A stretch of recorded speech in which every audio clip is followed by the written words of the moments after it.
From hookers and blow to ill-gotten dough, Hunter Biden continues to be a PR nightmare for his father's campaign. At least he would be if our maniacal media miscreants found selling out America to be as salacious as Trump's 2 scoops of ice cream, or oversized salt shaker, or skin color.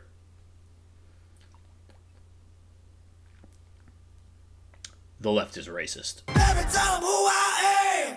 Well, I came. I'm a man. 6 shooters in both my hands. I'm a cold-blooded brother, a real bad mother. Watch out, honey, here I am.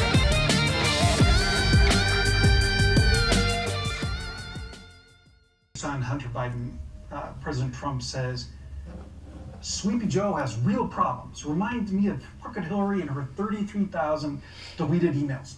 A lot of the Ukraine charges about you have been debunked and more unfair.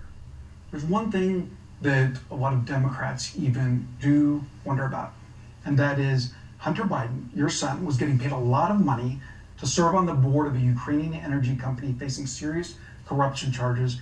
You were the vice president running point on Ukraine. The average Joe hears that and says, that sounds fishy. What's your understanding of what your son was doing for an extraordinary amount of money? I don't know what he was doing. I know he was on the board. I found out he was on the board after he was on the board, and that was it. And there's nobody... Well, you've had a lot of time. Isn't this something you want to get to the bottom of? No, because I trust my son. But that doesn't pass the smell test. Like, when you're vice president, isn't there a higher standard? Don't you need to know what's happening with your family? Don't you need to put down some guardrails? Unless there was something that was... there was something on its face that was wrong. There's nothing on its face that was wrong. So look, if you want to talk about problems, you know, let's talk about Trump's family. I mean, come on. This is... So... These guys are amazing. So you think that everything that happened was kosher? You know there's not one single bit of evidence, not one little tiny bit, to suggest anything done was wrong. You know that. But you keep asking me these questions. It's okay. You're doing what you have to do. Imagine, if you will, a world where Don Jr. was a crack addict, got caught with a stolen badge, banged his dead brother's wife, knocked up a stripper while cheating on said dead brother's wife, took $1.5 billion from America's most antagonistic rival, exploited the Trump name for a board seat with an oligarch in the world's most corrupt country, while his president father was negotiating aid packages with said country. Then got tied to a human sex trafficking ring in that same corrupt country. Do you think the interviewer of Trump would have told him that any allegations against him were unfair and debunked? I do not. But this is the treatment that Joe Biden gets that Donald Trump will never receive from the media. But at least we have Republicans in office that are doing the right thing. And here we have Jim Jordan asks Christopher Wray, who is the director of the FBI, whether the FBI is investigating Hunter Biden. A top House Republican pressed FBI Director Christopher Wray on Thursday about whether the Bureau has been investigating the Democratic presidential candidate Joe Biden's son, Hunter, following a GOP Senate report about allegations of corruption. Hunter Biden is clearly corrupt. And I highly suggest that all of you go watch that Blaze TV documentary, Riding the Dragon, that details all of the corrupt deals that Hunter Biden has made that work against American interests with China. And then tell me that if Donald Trump was sitting there with Axios, would they give him the same benefit of the doubt that they gave Joe Biden when they said that allegations against him with Ukraine were debunked and unfair? I don't think they would have. Not one bit. So the congressman contended that, the congressman contended that the report shows that the FBI has been aware of some alleged misconduct for years and detailed widespread concern within the Obama-Biden administration about Hunter Biden's role on the board of Burisma Holdings. So Joe Biden is straight up lying when he says that nothing was wrong on the face of it. And you could actually see when he answered that, when he deflected to Trump's family. He doesn't want to talk about his own family because his own family he knows is corrupt. We have his brothers, who we know have traded on his name, have used their name to get federal contracts, to get taxpayer money. How his son has done all of the criminal activity that he's done, as well as the lucrative deals that he has gotten with adversarial nations. But he doesn't want to answer those questions. He makes it about Trump. And you could see him getting very shifty in that conversation. You could see him start shifting side to side. It was very, very obvious how uncomfortable Joe Biden was there because he knows something is wrong. And the Obama-Biden administration knew it. It's right here. Widespread concern within the Obama-Biden administration about Hunter Biden's role on the board of Burisma Holdings. Yet, what did Joe do? Nothing. He claims to have found out about it after Hunter took the role. But Joe Biden was also completely in charge of relations with Ukraine at the time. So that sounds like an abject lie. Either that, if it's not a lie, it's utter incompetence. Now, we don't have to go into all the reasons why we already know Joe Biden is incompetent to be president, but this is him basically admitting it to us if you can read between the lines and understand what is actually going on. So, the Senate Republicans' controversial report on Joe and Hunter Biden, titled Hunter Biden, Burisma, and Corruption, the Impact on U.S. Government Policy and Related Concerns, was released on Wednesday, detailing allegations of problematic foreign business dealings by Biden's son as the former vice president helped lead the Obama administration's foreign policy. Exactly. Joe Biden was very hands-on. Essentially, he was given the reins. It is incredibly rare that a president says to the vice president, "This is all you. This is for you to deal with. I'm hands off." But that's what Obama did with Biden on Ukraine. And it seemed to be that Obama actually knew exactly what was going on, but he wanted to distance himself from it, and he did not do anything to stop it. Because Obama is from Chicago politics. Chicago politics is built on corruption. And that's where Obama comes from. So he knew that Joe was after some corrupt deals with Ukraine. His son involved too. And the reason he said, "Joe, Ukraine is yours," is because Obama did not want to be caught up in the mess that he knew would blow back. And here it is, blowing back. Unfortunately, the media is silent as usual.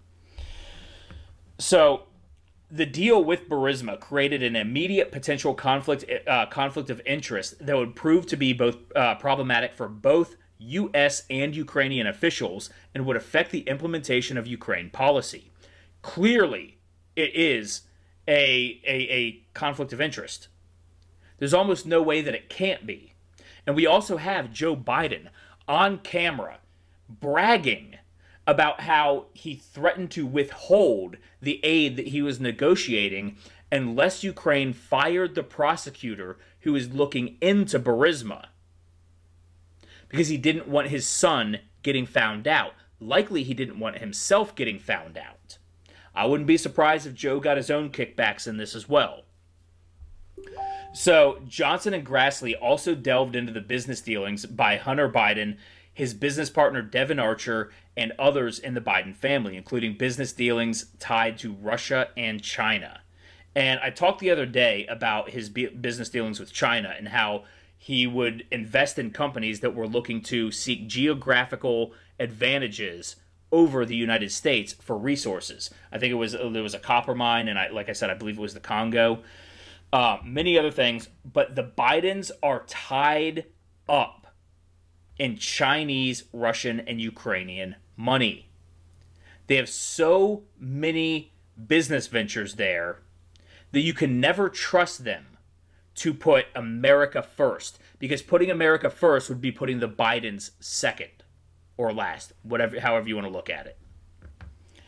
Andrew Bates, the director of rapid response to the Biden campaign, claimed Wednesday that Johnson had chosen to subsidize a foreign attack against the sovereignty of our elections with taxpayer dollars. an attack founded on a long disproven hardcore right-wing conspiracy theory. First of all, I'm not even sure what that means. Like, that's word salad right there. That almost sounds like Joe Biden himself said it, because it's just gobbledygook. Subsidize a foreign attack against the sovereignty of our elections? What does that have to do with talking about what the Bidens were doing in foreign countries? How is that subsidizing a foreign attack? It was the Bidens that were operating in foreign countries. Completely nonsensical. And an attack founded on long disproven hardcore right-wing conspiracy theory. Whenever you hear a Democrat go that hard, hardcore right-wing conspiracy theory, all very, very ostentatious, outlandish descriptions of what they're talking about. Whenever you hear them go that hard after it, you know they're hiding something. You know they are deflecting. You know that there is something there. When they have, that's the thing about the Democrats, is they're not smooth at all. They have no game. They're these old fuddy-duddy fogies who are so used to having nothing but a legacy media that will just broadcast their lies, broadcast their narrative, broadcast their propaganda, and there was never any pushback. But over the last 10 years, as social media and the internet has become a major thing, and information flows freely, they do not know how to deal with it when all of a sudden you have people that can say, well, we just Googled it and we found that you're lying. They don't know how to deal with it, so they're so unsmooth when they say things like, it's a disproven hardcore right-wing conspiracy theory. It's like, let's just find the most extreme adjectives we possibly can, jumble them up into a word salad, and just throw it out there. They're used to that being able to work because there was nobody to push back against it. Well, guess what, motherfuckers? Here I am, pushing back against it, just like many other people on YouTube. And that the Republican senator was attempting to exploit to bail out Donald Trump's reelection.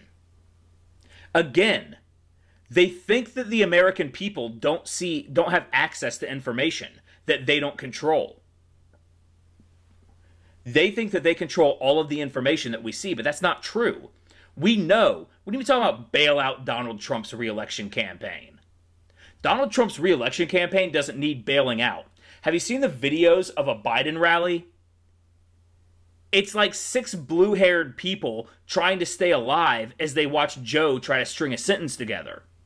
Have you seen the Trump flotillas? Lake Lanier, a lake that I used to go to as a kid every Sunday after church. 4,000 boats, Trump flags, music blasting, jet skis jumping, all of it. Right. Trump's campaign needs to be bailed out. Meanwhile, Sleepy Joe, I'm Sleepy Joe, I can't think that's Joe Biden speaking. He makes no sense ever. You can't even tell what he's saying half the time. Slurred words, word salads, nothing that makes any sense whatsoever. So in addition to the $4 million paid by Burisma to Hunter Biden and Archer's board memberships, Hunter Biden, his family, and Archer received millions of dollars from foreign nationals with questionable backgrounds. The GOP Senate report alleges, claiming that Hunter Biden received $3.5 million wire transfer from Elena Baturina, the wife of the former mayor of Moscow. Wait. What was that 3.5 years of Russian collusion? Why is Hunter Biden getting $3.5 million wire transfers from the wife of the former mayor of Moscow? I'm sitting here trying to rack my brain, and I can't think of a single way that legitimately makes sense. There has to be something deeper to that story right there. Something going on between the Bidens and Russia, which might be why they kept trying to peg Trump to Russia, because they are always accusing their opposition of exactly what they're doing. Because the Democrat Party has become the party of Hillary Clinton. Hillary Clinton is an Alinskyite. Saul Alinsky, rules for radicals. Always accuse your opposition of doing exactly what you're doing. Hillary Clinton actually wrote her senior thesis, I think it was 92 pages, on Saul Alinsky's rules for radical. And Saul Alinsky was, I believe he was a communist. I don't know if he was a out and out communist, but I think he was at least communist inspired. I mean, obviously, you write a book called Rules for Radicals. You're going for the left-wing radicals, which are communists. So, either way, de facto communist. So he got the $3 million wire transfer from Elena Baturina, the wife of the former mayor of Moscow, and that Hunter Biden opened a bank account with the Chinese businessman Gong Wendong to fund a $100,000 global spending spree with Joe Biden's younger brother James and James' wife Sarah. And we all know that James is corrupt too. All of the Bidens are corrupt. All of them. They're essentially a crime family at this point, just like the Clintons. And little side note, I was going to do a video on this, but it was a really long article and it was really dry. But just a little ticker tape news flash. John Durham is now investigating the Clinton Foundation. The Democrats seem to be run by their own set of oligarchs, kind of these oligarchic crime families that are built within the establishment of the United States. And Donald Trump is a threat to all of them, and that is why they so vehemently hate him and why they try to take him down. And because he is succeeding, they are so desperate. That's why they have to use rhetoric like we saw from his like that disproven hardcore right-wing conspiracy theory. It's just like slinging together the most extreme adjectives that you can to describe it. And that's what they do. That's desperation. Because they're falling apart. Donald Trump is dismantling the establishment, and Joe Biden, the Clintons, the Obamas, all of them are part and parcel of the establishment. And thank God, because the establishment has been selling us out for their own pocketbooks to foreign interests for decades. Good to see Donald Trump dismantling it all. And he needs those 4 more years to finish the job. So the FBI suffered from a pattern of misconduct and politicization at the highest levels of the FBI during the Obama-Biden administration, Jordan wrote to Ray on Thursday, referencing the FBI's actions against the Trump campaign associate Carter Page and former Trump National Security Advisor and retired Lieutenant General Michael Flynn, adding that the new revelations in Chairman Johnson and Chairman Grassley's report only added more concern about the FBI's sanction. Now, I didn't really plan on bringing this up, but this was another video that I wanted to do. But again, it was long. It was a lot of legalese. You know, maybe I'll just take a jump over to it for a quick minute here. Oh, hold on. Wrong article. Where was it? Maybe I closed it. Shoot. Anyways, there was new movement on the Flynn case where the FBI essentially said that Donald Trump was right. Okay, here it is. Here it is. Trump was right. Explosive new FBI texts detail internal furor over the handling of Crossfire Hurricane. And we can see some of the text here. So, again, I wasn't prepared to go over this right here, so it might take a minute to get through here. So, now Redacted is trying to work a trip to South Africa, the Crossfire Roadshow. I'm interested to see how all this plays out. I'm telling you, man, if this thing ever gets FOIA'd, there are going to be some tough questions to ask. And a great deal of those will be related to Brian having a scope way outside the boundaries of logic. Redacted is one of the worst offenders of the rabbit holes and conspiracy theories. The guy traveled with the guy who put down a third guy as his visa sponsor. The third guy lives near a Navy base, therefore. So they're showing that with the Flynn case, it was all conspiracy theories, all crazy stuff.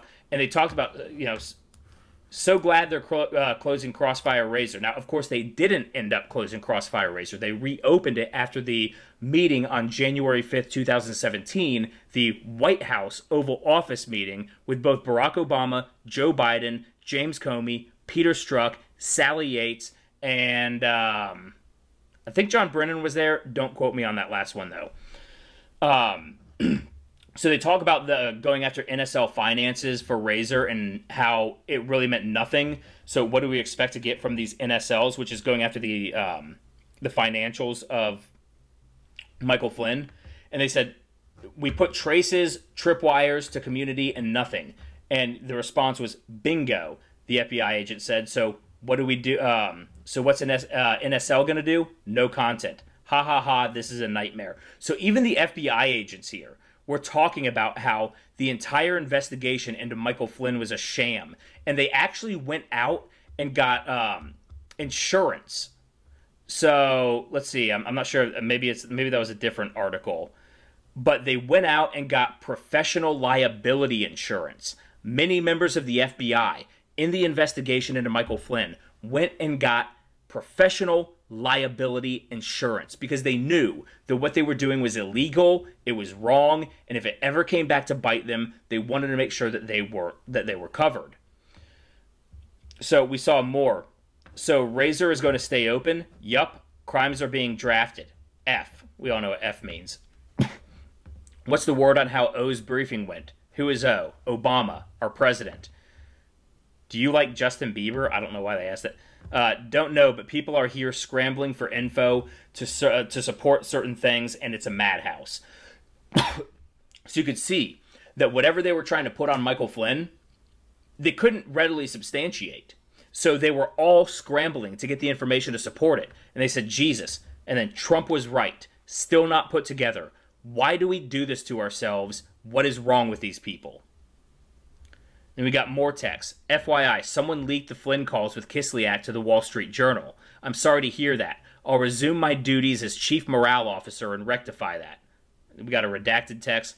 Oh shit, did that go out yet? Is that a soft approach from the Wall Street Journal this time?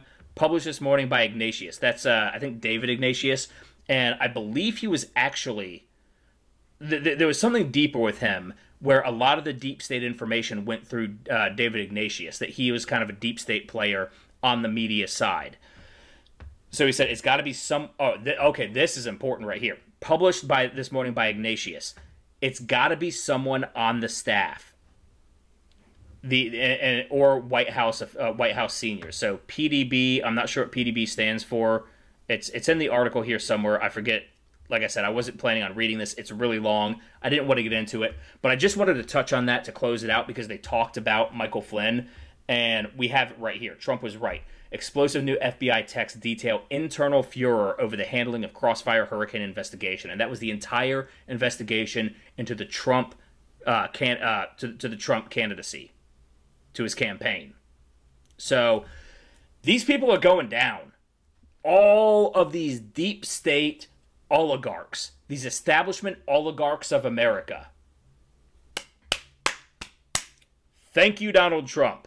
Anyways, guys, that's the video. Go ahead and hit the like button if you haven't already. Subscribe to the channel if you haven't already. Hit that notification bell if you haven't, because we all know it's voices like mine that are first to get taken out back and old yellered by the folks at Big Tech. Speaking of Big Tech, if you want to follow me on some Big Tech sites, Facebook, Instagram, Twitter, Parler, at Ram Thorburn. Also, Minds and Pilled.net if you're into some of the smaller alt-tech sites. Also, if you'd like to give me a few bucks to help grow this channel and maybe get a little bit better equipment, there are links to my Subscribe Star, Patreon, and PayPal down in the description below. Anyways, guys, thank you for watching, and I hope you have a wonderful day.